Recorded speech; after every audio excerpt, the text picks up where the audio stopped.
12 days of dueling strikes, 3 nuclear sites destroyed, and one message loud and clear from the President of the United States.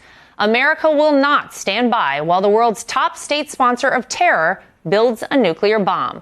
But now the bombs have stopped. The ceasefire, though fragile, appears to be holding. And just before boarding Air Force One for the NATO summit, President Trump was asked if he wanted to see regime change in Iran. I'd like to see everything calm down as quickly as possible. Regime change takes chaos, and ideally we don't want to see so much chaos, so we'll see how it does. You know, the Iranians are very good traders, very good business people, and they got a lot of oil. They should be fine. They should be able to rebuild and do a good job. He's made it clear. America isn't going to dictate who rules Iran, only eliminate a clear and present nuclear threat. We're not in the business of endless wars or open-ended missions. So now comes the bigger question. What happens next for Iran? If the Ayatollahs stay the course, more devastation is inevitable.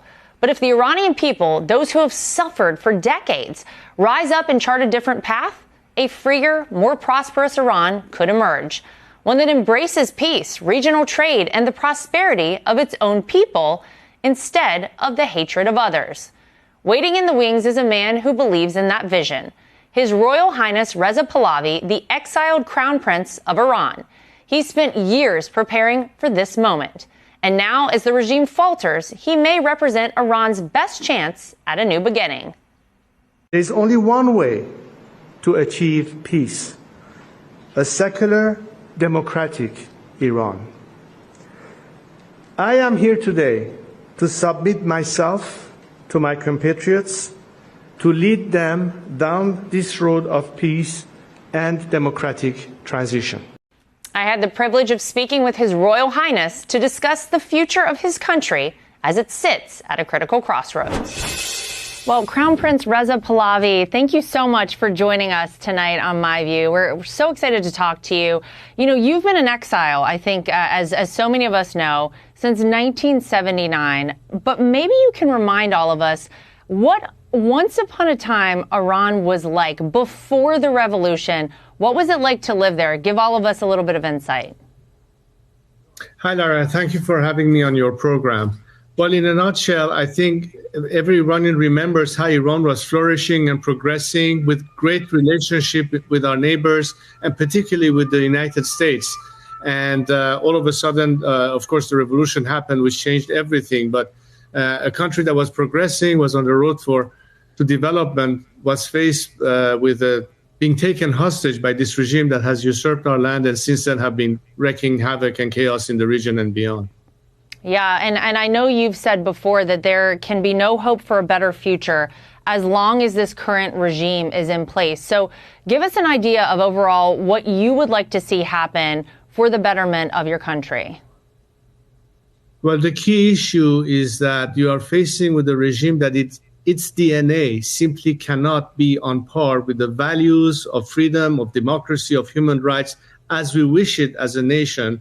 And that's why the obstacle between us and the free world and rejoining it is a regime that has repressed us from the beginning and continues to bring havoc and terrorism. And we've seen it all these years. So the solution to the problem, to eliminate any thing that will be threatening to Iran's national interests as well as world security, and particularly the United States, is for this regime that from its inception has called for America's death. Death to America was the slogan, unlike a nation that actually loves America, a nation that would like to see a fruitful relationship with it. The only country that, when 9/11 happened, stood in sympathy with the victims of that attack by lighting candlelight vigil. What a difference a free Iran would be with this vision of a future with our friends and, of course, the United States, as opposed to this regime. So I think we have to put an end to this regime, which is at its weakest today. It's on the brink of collapse. And this creates a unique opportunity for Iranians to finally deliver themselves and take their country back. And do you think that most people in Iran are ready for that? Is that where the sentiments of most people who live there right now lie?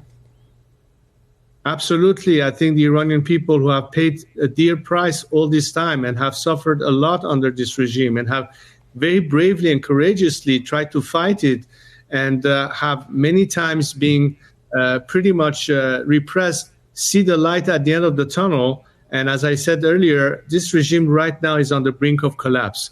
And I think people are beginning to think that there's now an opportunity to get this done. Of course, a key element has always been the repressive regime that this regime has had against its own citizenry, and most of its establishment, its security establishment, its element of repression has been practically neutralized right now. And that evens up the playing field. It has never been a question for people to no longer want this regime in their majority.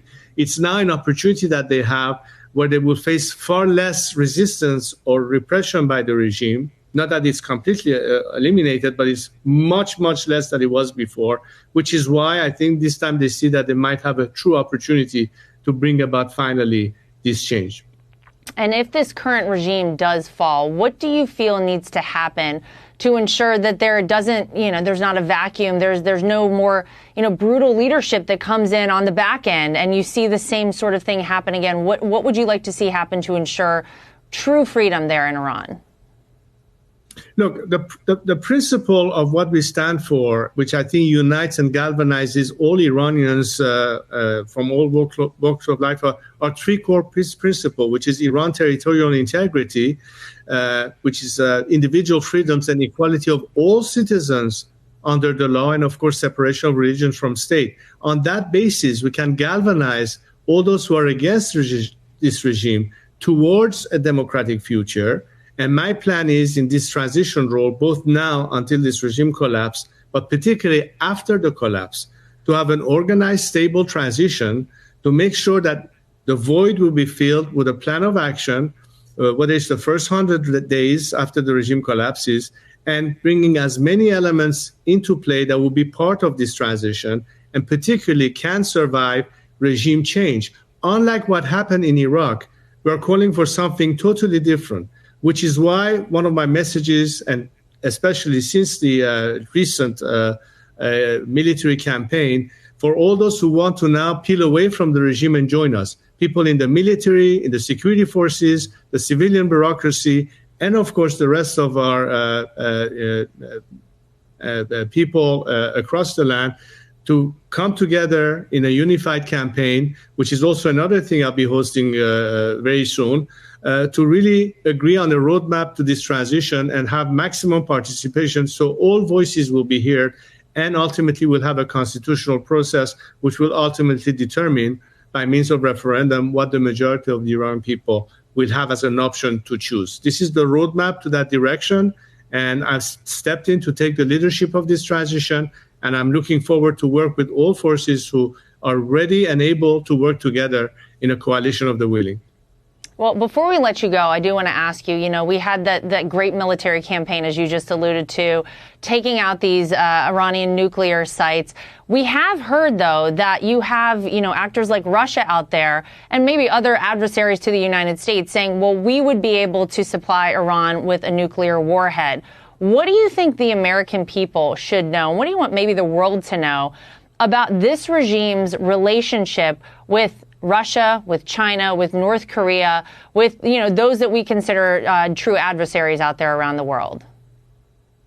Well, again, it goes to the point of why this regime should no longer continue to be, because right now you have a winded beast that has been humiliated, that will seek retaliation first and foremost against its own citizenry, but not to mention spread that revenge, if I could call it that, particularly aimed at the West and particularly America. So what I'm thinking here is to say for Americans to know that the Iranian people, unlike this regime, are your friends. We are allied in vision and in principle. And the sooner this regime is gone, there will no longer be any reason for any American to feel insecure about what kind of harm can this regime bring, not just to U.S. interests, but to everybody in the region. And that is the commitment that Iranians have to prove the world that this time, why don't you count on us? We are the agent of change.